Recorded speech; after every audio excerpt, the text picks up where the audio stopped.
well, for all of you, many sideline podcast listeners at home. Sorry about the delay in the episode today, but nevertheless, we are here. Hi, Liam. And So today, lads, I suppose, lads, what am I saying? It's just you forgetting out. I must add that Fionn is unavailable today.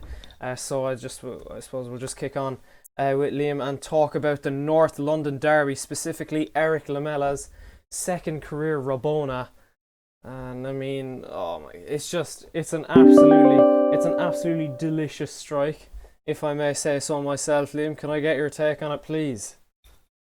yeah, it was outrageous. I thought the cross from Regulon as well was great, but I mean his reaction Regulon to the goal says it all. Really, it was absolutely insane watching that goal. I mean, I'm watching the replays and I just don't understand how he's done it. It's just it was inch perfect. I mean the nutmegs he got from it as well. It was an all round amazing goal. You know, he can be proud of himself for the goal, maybe not for his red card, but the goal was, even people like Thierry Henry admitted himself he stood up watching that. You know, to have that skill set and be able to score goals like that is something very special. Yeah, but I mean, do you not think about, like, Henri spoke about the amount of time spent on the training ground perfecting that move, and I was listening to things today, talking about it, and when you stand back and think about it, like, the amount of time that this guy must have spent, the amount of wasted time perfecting this one skill that he's rarely going to use in his career.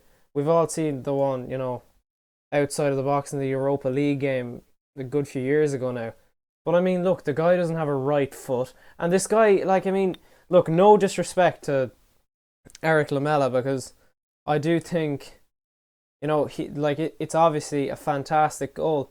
But you have to think about what could have been in terms of the way he trained. You think about lads like David Beckham would stay back at, an hour after training to practice free kicks and all that. But this guy decided, no, I'm going to practice my Rabona. Like, do you ever think about that side of it, really? Not to dissect the goal too much, because I mean, obviously it's good, and I don't want to get too seriously into it, because I mean, look, you have to appreciate it all the same. But like, do you think people sort of let that go over their heads? Um, Possibly, but I think maybe at the same time, I think while he might have spent a lot of time perfecting it, I think a lot of what would have been involved was probably just luck. I think a lot of luck, yeah, a lot of luck kind of came into play when it comes to that, in my opinion. Because I mean, goals like that, they're to say they're rare is an understatement, really. Um, so I think a bit of luck was involved. I think maybe it's looking into it a bit too seriously by saying he wastes all his time Well, yeah, doing but I nothing. mean, like this, yeah, but I mean, like, he's practiced it so much now that it's pretty much second nature to him. Like, I do you mean, not think about it that, like, I mean, the amount of time he spent practicing it, and I don't want to dwell on it too much, because it kind of, like, that North London derby had nearly everything a traditional North London derby did. And I must say, actually, I'm actually, obviously not an Arsenal fan, but I was somewhat happy to see, Lacazette scoring the winning goal in what could end up being his last North London derby, to give Arsenal I the agree. win. Yeah, they are thinking about. I've seen the reports thinking about offloading him in sometime over the summer, which is um I think it's somewhat expected. Honestly, in my opinion, I don't really think Mikel Arteta really. I think I just don't think he quite sees him fitting into his future Yeah, but plans. And I mean, like, yeah, but you could say that, but I mean, when you think of Aubameyang, um, I think he had a trouble with being on time or something. He said afterwards something about traffic, which I think Anyway, that I don't know why. I don't know. I'm going way off topic there, but I mean, Lacazette. I think he played really well, and I mean, he definitely does have a good few goals in him.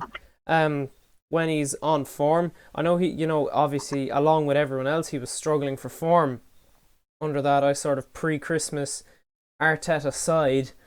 But I mean, he's kind of got back a bit. I don't know. Maybe I'm wrong, but I do think, like, back to the Lamella thing. I don't know. It's like he's spent obviously so much time perfecting that one skill. It's kind of like on the face of it, you're like, oh wow, what a goal. But then you look back, and I almost can't enjoy it as much because it's like, well, are you going to take that, or are you going to take maybe a more enhanced career? Do you know what I mean by that?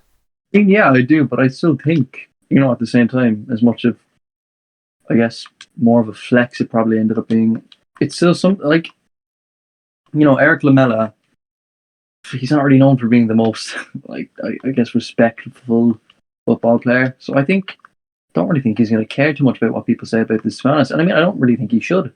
I think it was a good goal, and I think that's all he's going to be happy with. Like he did get sent off, which is unfortunate for him. But I mean, like I said, it was a great goal for him. So like, you know, he'll be happy with himself.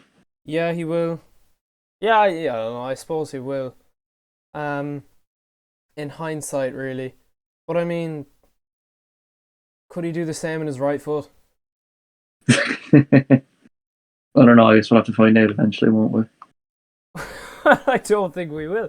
He's only made something like it's like 17 passes or something.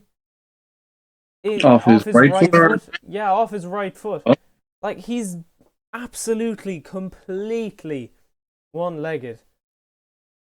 Like Mm, it's crazy. that Like I is, mean, most people are curling that in with their right foot. Am I wrong? Like most people no, would hit that I on don't their think you're weaker wrong. foot rather than No, take on the Rabona. Like that is fair enough. I think you've got a point there, really. So yeah, I don't know. Maybe I'm over exaggerating it a small bit, but that's what I no, got from it anyway. It was hard to enjoy it, even though I did stand up and I was kind of bemused by it, really. You know? I still think it was a good goal, though. I think take away whatever you want from Eric Lamela as a player, but I still think it was a brilliant goal. So Well, speaking of just to go, I suppose, to the opposite side of this North London derby with the managers, one has, not to sound too much like Derek Ray and Lee Dixon here, like straight out of FIFA, but like one has got their team like G'd up for the match and ready, and the other team has just crumbled. Like I think an hour in, Arsenal had like 13 shots and Tottenham had one. Obviously the Lamella goal. I mean, what's gone wrong for Mourinho's side? Like, um, I just think in a way Mourinho has, I guess, a sort of outdated style of football. I don't think I'd be the only person to say that either. Um, I think that's where a lot of it is going wrong for him. I just think that style of football isn't really going to work for him.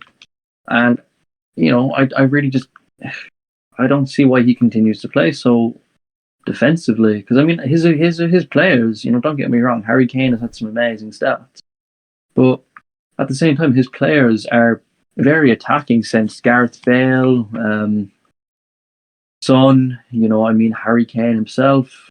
I mean, there's no reason he should be trying to play as defensive as he is, and it's it's a bit disappointing to look at really because there's so much quality there, and it feels like it kind of gets hidden away. And I know you could argue, Harry Kane has put up such great stats, so why are you saying this? But as good as his stats have been, don't get me wrong or anything.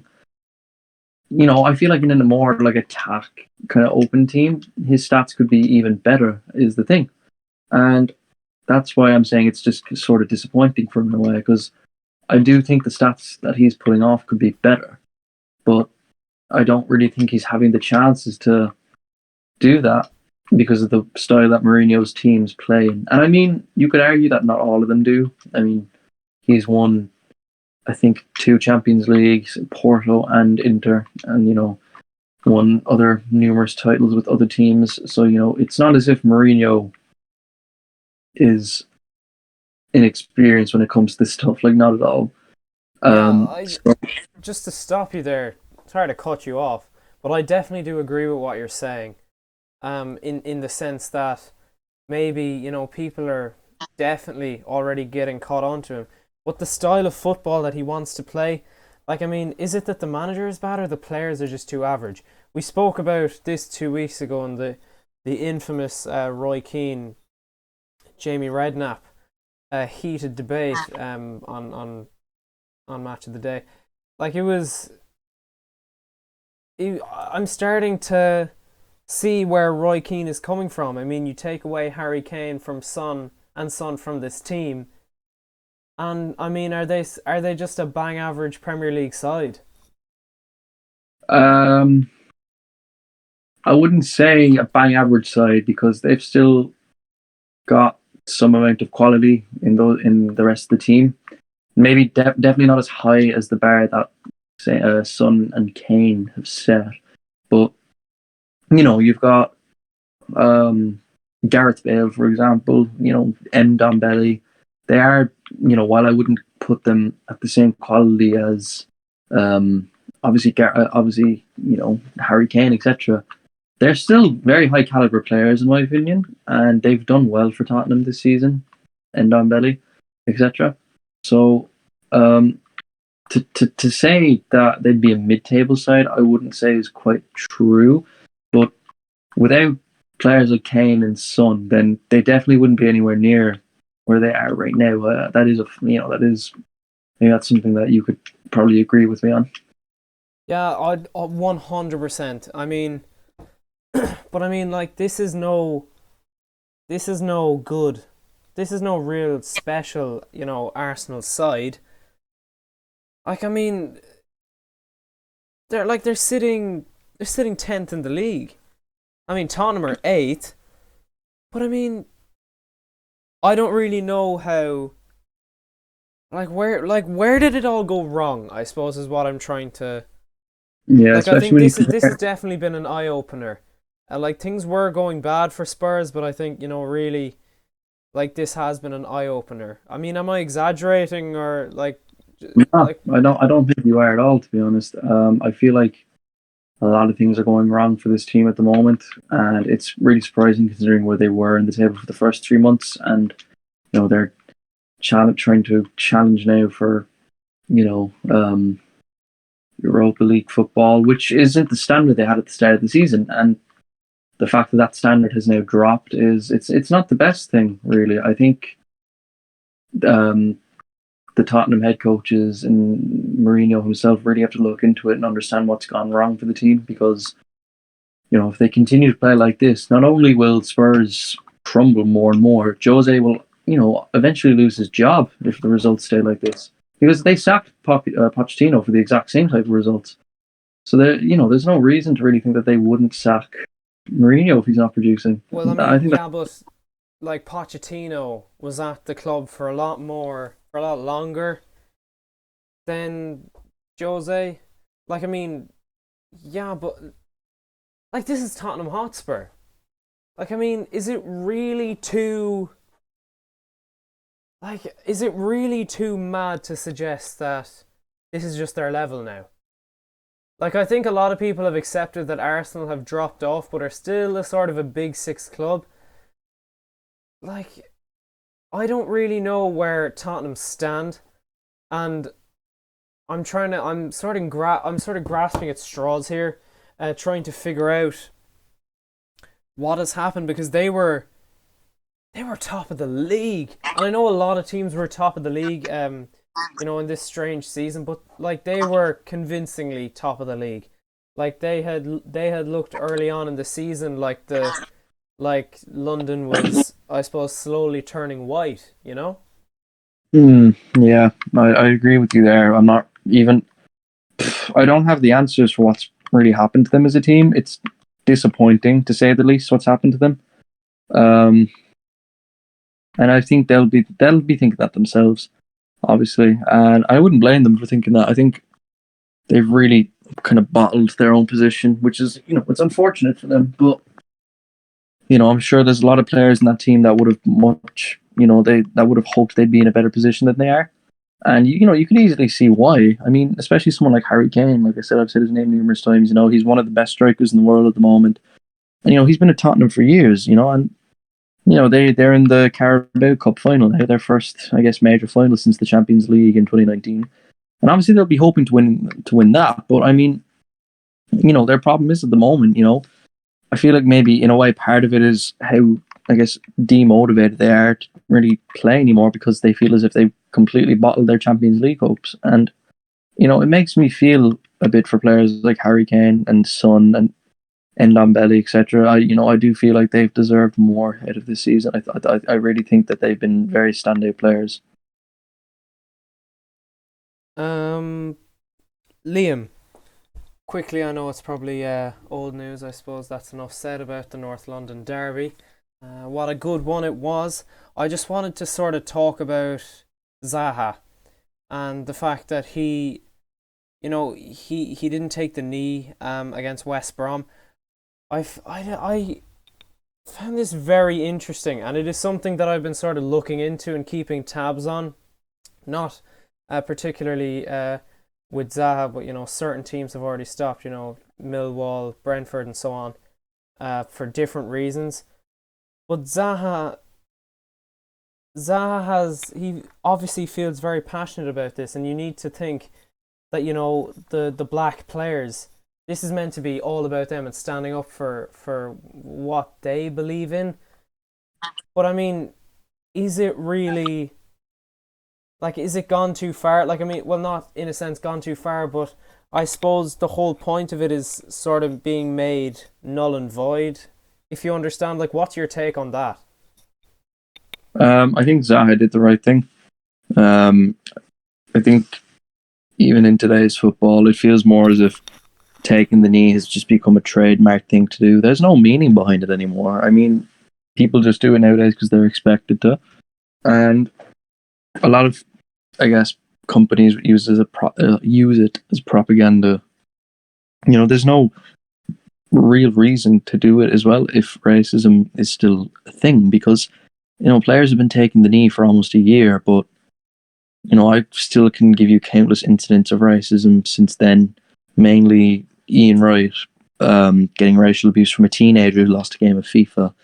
So, I mean, if nothing's changing from doing this and it's just being used as a trademark thing, then I think Zaha is completely doing the right thing. There's not enough being done really to stop racism in, football especially, but the world. And I mean, the FA themselves are probably thinking to themselves, yeah, it's fine, we got our players taking the knee, it's fine, but it's not fine. It's not at all, And I completely agree with Zaha. Zaha came out with a statement to the public. My decision to stand at kickoff has been public knowledge for a couple of weeks now, Zaha said in a statement released today. There is no right or wrong decision, but for me personally, I feel like kneeling has just become a part of the pre-match routine, and at the moment it doesn't matter whether we kneel or stand. Some of us still continue to receive abuse. This points to, I'm not sure if you know, but a few months back, Zaha himself um, Zaha himself received racial abuse on Instagram, and I saw the messages that he was being sent from like a 16-year-old boy there. It was just disgusting. Yeah, I Um, remember seeing that too. He posted onto his Instagram. I remember that. it was just like I couldn't believe what I was seeing, and I mean, like, I don't know. I just don't really get it. I know there is a lot of work being done behind the scenes at the Premier League and other authorities to make change, and I fully respect that and everyone involved. I also fully respect my teammates and players at other clubs who continue to take the knee. As a society, I feel we should be encouraging better education in schools, and social media companies should be taking stronger action against people who abuse others online, not just footballers. I now just want to focus on football and enjoy being back playing on the pitch. I will continue to stand tall. So, like, basically, what he's trying to say is that, like, what I said, like, it's being made null and void, and it's like as if it doesn't really matter anymore. I just thought it's such a good point, and it's so true. And I know, like, Zaha's definitely a guy who is willing to speak his mind, and like he's done this before, and it's just such a good point. Like, I mean, you see, you go up to the game and it's like, oh, we have to kneel now, and kickoff starts then. And do you notice I actually, mean, Liam, one thing? People used to like raise like their fists, like like the Black Lives Matter fist. No yeah, one yeah. does. No one does that anymore. Do you notice that? Like when you're, I Mm. always think it just looks very careless. It looks bad. Like I mean, it does, but I think in a way that's why they try to introduce the whole taking the knee thing to sort of replace it. But I don't quite think that that's worked whatsoever, and I don't think I'm the only one who thinks that either. If I'm being honest, I think I know for a fact that I'm not the only person who thinks this, to be honest, and for fair reason, really. 100%. But anyway, I just wanted to clear that, and now Liam, onto the juicy stuff. You'll be happy to know that we are going to move on to our analysis on the Six Nations this week, and some surprising news from CJ Stander, which we will get onto later in the episode. So, Liam, why don't you take us away on a quick introduction and a sort of a preview? Not a preview. We'll do one of those later. A sort of an analysis, your own personal analysis on the Six Nations and everything that has happened in a very riveting weekend of rugby this weekend. So, Liam, take it away. Well, the games were great. I watched second half of the England France game, and I watched the full Scotland Ireland game. I didn't watch the Wales Italy game as I was not around for that one when it was on the TV. But I watched the highlights, and I have to say it was a pretty good weekend of rugby. Bit of heartbreak for France, especially, whose Grand Slam dreams are over. Not quite their title hopes, but it'll be much more difficult for them to win it now compared to Wales. Wales looking like they're in the top seat for the Grand Slam, and congratulations to them. Not everyone will feel they fully deserved it, but at the end of the day, the top of the table is whoever's at the top of the table is at the top of the table, and you can't change that. So well done to them. Some takeaways, I guess, from the Wales and Italy game. I think there's been a lot of talk about what to do with Italy as a rugby team, and no offense to them or anything, but I think they've been pretty poor this year, especially compared to other years. In every game that they've had 40 to 50 points put on them. In other years, they've been much better than that. They might have like 36 to 10 kind of scores. This is embarrassing at this point. Ireland beat them 50 points to 10. France beat them 50 points to 10. I mean, England beat them, from what I remember. I think it was 41-17 from what I remember. 41-17. It's big score lines though. Yeah, and then the Wales, it's undeniable. Like, the Wales and Italy game was 48-14. So I mean 48-7. Apologies. So I mean, you really have to kind of look at it eventually and kind of go,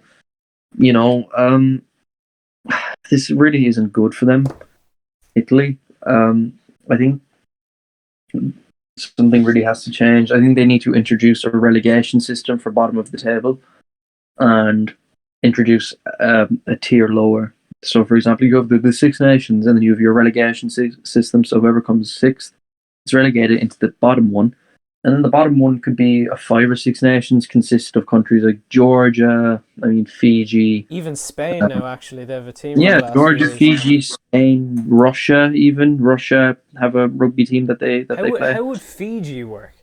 Fiji's like the opposite side of the globe. It's kind of more. I understand that, but it's considered more of a. No, it's considered more of kind of It's kind of in the mix for the southern kind of hemisphere teams, So and yeah, I know I suppose you're talking about like northern hemisphere teams. And yeah, and I know it's kind of more in the mix of southern hemisphere, but at the same time, it is talked about bringing them in. Another country that they've talked about bringing in is either South Africa or Japan, and I'm not quite sure how either of those work really. They're too I feel far. like That's the thing. I think South Africa would be too good for the I guess the normal nations. I mean they're world champions and they're from the they're from the northern hemisphere and whatnot. I think they'd be too much of a force to deal with for a lot of the teams, which is fair enough. So I guess I Yeah, guess. yeah, yeah. I get what you're saying, but it does it really creates a sort of fundamental problem, with the rugby association in Italy, because I mean, no one's gonna want to follow in these guys' footsteps. Do you know, That like, is, and that is one of the biggest problems. Not I mean, if any at all, we want to follow in their footsteps, and that is going to be a problem for the Italian rugby team, really. yeah, it definitely is, and I mean, it's sort of, I suppose it's it's sort of like the same sort of principle as some of the intercounty teams in Ireland. Sort of the like your Antrims and your Longfords and your Monaghan's. I was gonna say, you know, like your sort of smaller teams.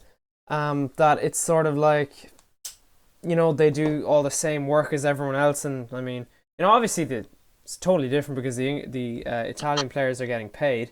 But I suppose back onto the topic, I really, Liam, because I haven't spoken to you about it yet, and oh my god, like the England and France game was genuinely one of the best games of rugby I've ever seen. Like, Yeah, it was. so that like near enough to the end. I suppose 2 minutes from the end, of a long kick from the English half, and the French player. His name has slipped my mind, but he keeps it in for some reason, and even the commentators like, "Oh my god, like why are you keeping it in?" Proceeds to, just completely step Watson. Just he keeps going, and it's just this amazing open play. Then England come back at them with a kick, and they counter it again. And I mean, look, it didn't end in a try, but I mean, if it had ended in a try, it would have gone down as one of the great Six Nations Twickenham tries.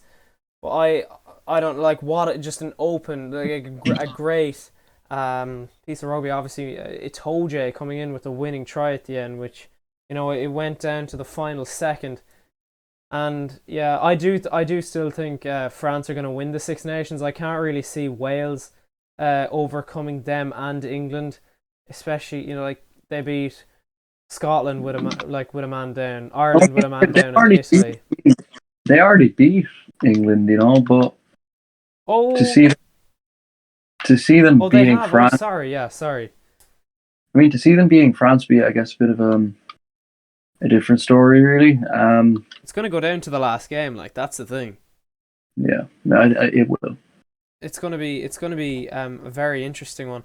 Liam, in terms of the Ireland and Scotland game and what is to come next week against England, um, what are you expecting there? I suppose because Liam or England were, I suppose, pretty unconvincing in this Six Nations campaign, but they've come back and they look stronger, and they've looked a lot better than they were in previous weeks. So I mean, what way do you see this going for Ireland?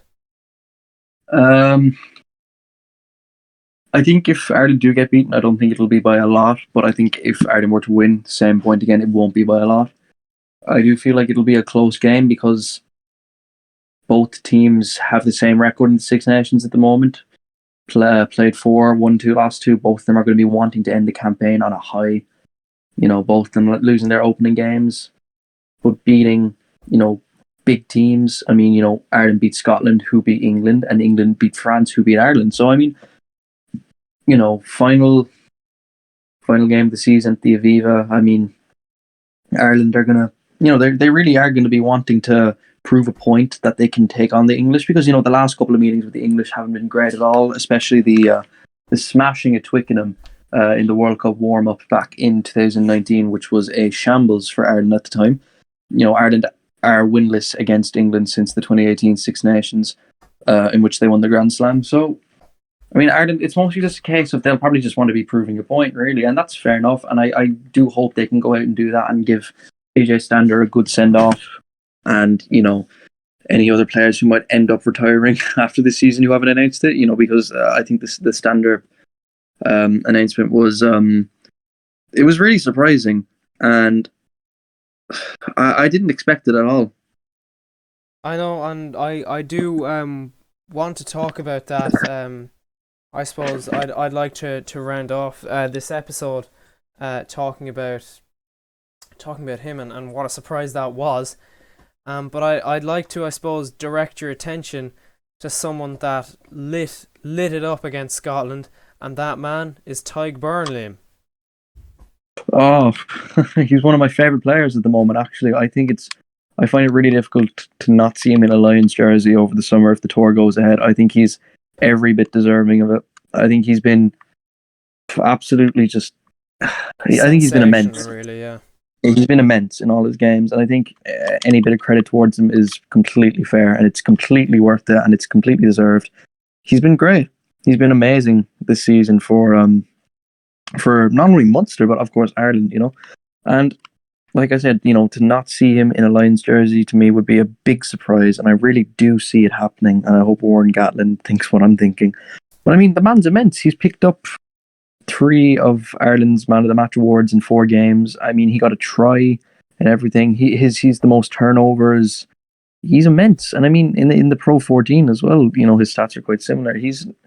Ireland. I mean, Munster managing to get him back from Scarlets was one of the best bits of business they've probably done in a while, to be honest. Because to be able to secure a player like Tyg Byrne, he was immense in the season. Scarlets won the Pro 14, in which they beat Munster in the final, which was obviously not a great thing for Munster fans. But the hidden gem Tyg Byrne would be returning to Munster after that season, and I just think that in recent years he's definitely one of the best signings that Munster have managed to make.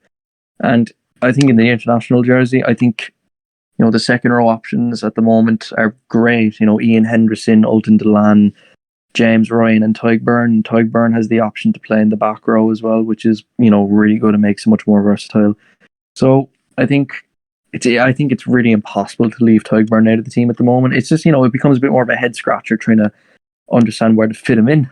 Do you want him at do you want him at blind side? Do you want him at open side? Do you want him second row? I mean, he can play in a lot of places in the pack, and I just think it makes him an all around amazing player. Absolutely, and I just think this run, like, I mean, what a progression I suppose he's had in the last few years. Like, he's really come up through the ranks, and I suppose proved everybody wrong, almost, in a sense. Not that anyone really ever doubted him, but I suppose he was very much unknown until recent years, and I just think, what a way to come up and just prove everybody, like, he is, as you said, 3 out of the last 4 games man of the match. Like, what a stat that is. Like, that is just really top class from him. And I mean, look, he's just been absolutely immense, as you say. But yeah, no, he's been sensational for Ireland and for Munster this year, and full credit is due to him. Ireland and Munster star CJ Stander has announced that he will retire from rugby at the end of this season, Liam. I was very surprised and disappointed, but at the same time, I've nothing but respect for CJ Stander. He's been one of my favourite players for years, and while he might not be Irish born, every time he played for the country, it never felt that way whatsoever. He always gave 110% for the country when he played, and he was a real privilege to watch and a real privilege of a player to have play for the national team. And I'm really happy that he did play here. And it is disappointing that he's going. Obviously, I, along with a lot of other people, are going to be quite saddened by it. But it is his choice. It's his own personal choice to leave, which is obviously very fair enough. And I'm happy for him. And because he announced this morning, it's because his daughter, he'd like his daughter to grow up in South Africa, and I'm happy for the guy, and I think it's good to go back to your family roots and enjoy a good life there with your kids, and I really respect that, and I'm happy CJ got to play for Ireland, and I think he really impressed in his time here. 50 caps in the space of time he played as well, 4 or 5 years, which I thought was immense. he's really deserving of it. And like I said, I'm really happy for him. I don't think I'd be happier. I don't think I'd be as happy as this for any other players in the country as of right now. But I just think that I think there's just something quite different about Stander and just the way that he was a servant to the country for the last couple of years. I thought he was immense. So this, I suppose, sort of announce of his retirement, it shocked his teammates, and I don't think very many people expected it. But anyway, he said, this is the statement he gave. All professional sports, people are told you will know when the time is right to hang up your boots. It is a sentiment one cannot fully comprehend until that day arrives. For me, that time has come, and I hereby publicly announce my retirement from all forms of rugby. I'll be available to represent Munster until the 27th of June 2021 when my contract expires, and for international duty until the end of the mid-year test window. Okay, so that's... There's a possibility he could get picked for the Lions, and I do think CJ Stander would have gotten picked for the Lions. Yeah, and that's what I was thinking, and I mean... See, I mean, I think he will be picked, and the reason I feel like he might say yes is because if the tour does go ahead in South Africa, which hopefully it does, probably won't. I mean, to be fair, I know, but hopefully, it does, and if it does, he can go to South Africa, play the tour, and then stay there because he was obviously planning to go back to South Africa, so he can take the plane over there and stay there with his family and cap off his journey back home. And I think that would be a really kind of nice way to end it. So I'm really hopeful that it does go ahead in South Africa and that he does get picked, because I think it would be a really good way for him to kind of end his time as a player. During the lockdown, he said, I did a stock take of what matters most to me in my life: my faith, my family, and this incredible game I have played since I was 6 years old easily topped the list. However, I came to the realization that my commitment to rugby has started to take an unfair toll on my family, who both live in Limerick and South Africa, have made considerable sacrifices for more than 25 years to allow me to live my dream. I'm not saddened by my decision. I've had a full and utterly enjoyable rugby career, and I can now look back on a journey that offered me rewards, memories and surprises beyond anything I could have scripted for myself. I wouldn't change a thing. The 150 matches I played for Munster were some of the most precious and formative experiences of my life. CJ Stander. Oh my god, it's just so what a player. And I completely wish him the best of luck. Liam, however, thank you so much for talking to me. We're just coming up to time there again. Thank you so much for talking to me. I know it's getting late, so I'll let you go. Thanks, Liam.